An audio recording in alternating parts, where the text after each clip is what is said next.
desa urip mbok Rondo. Jenenge Mbok Sri. Dheweke kepengin banget duwe anak.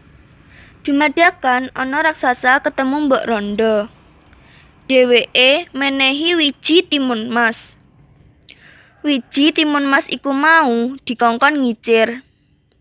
Mengko yen wis metu buahe, ing jero buahe iku mau bakalan ana bayi.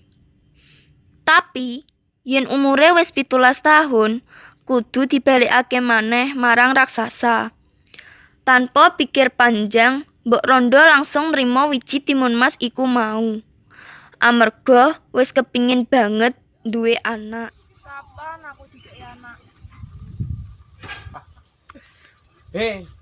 Kowe pengen duwe anak ya? Iya. Nyoh. Kita kei wiji timun mas. Sok nek wis ana buahe buka. Nang jerone iki ana bayine. Sok nek wis umur 17 tahun, balik nang aku neh. Yo.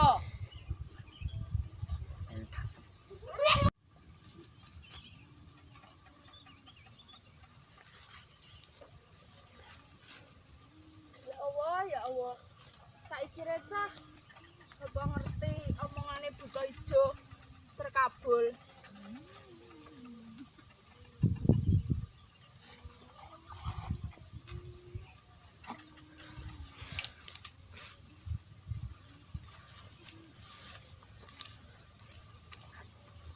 Sawetara wulan mengko, wiji timun mas mau wis dadi buah. Mbok Rondo cepet-cepet buka isi buah timun mas iku. Pranyata ing jero buah iku mau isine bayi tenan. Bayi wedok sing ayu banget. Mbok Sri seneng lan bungah atine. Akhire apa sing dipingini ketekan. Bayi iku mau dijenengi timun mas. Loh, apa iki? Masa iki timun mas? Loh, iki kok bayi? Ya Allah, Tuhan Gusti. Sawetara tahun mengko, timun mas umure wis 17 tahun. Dheweke lagi golek kayu ing alas.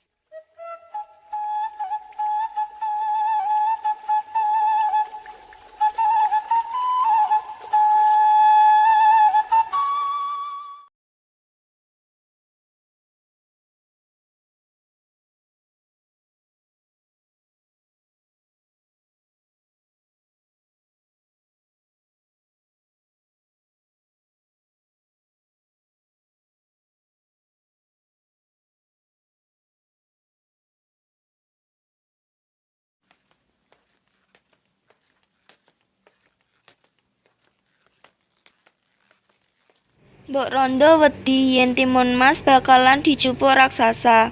Amarga umure wis 17 taun.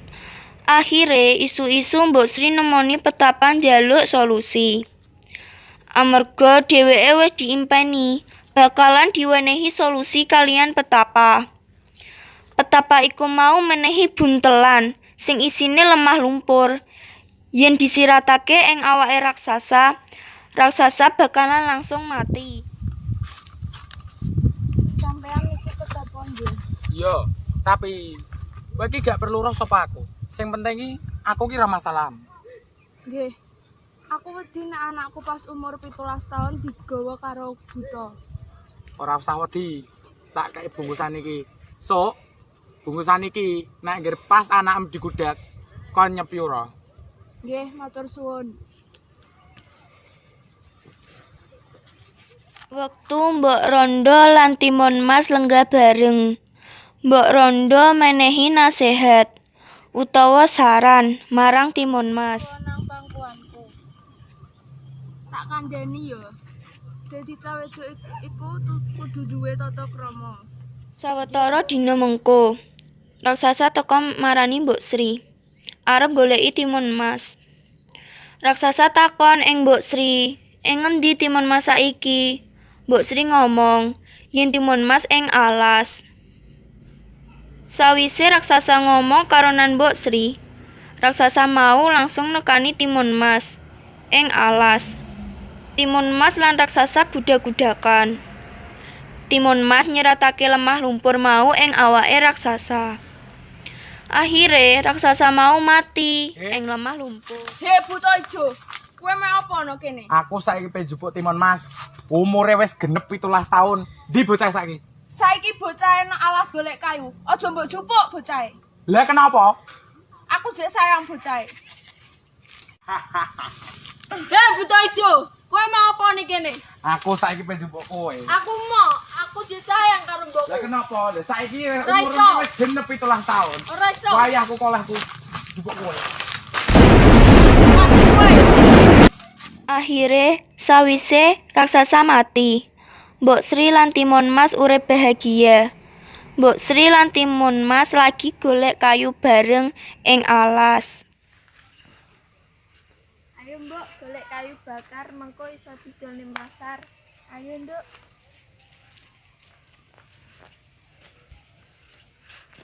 Nduk. Saiki awak dhewe wis urip bahagia. Enek sing ganggu. Buta ijo wis mati. Nggih, Mbok, saiki kene iso urip bahagia.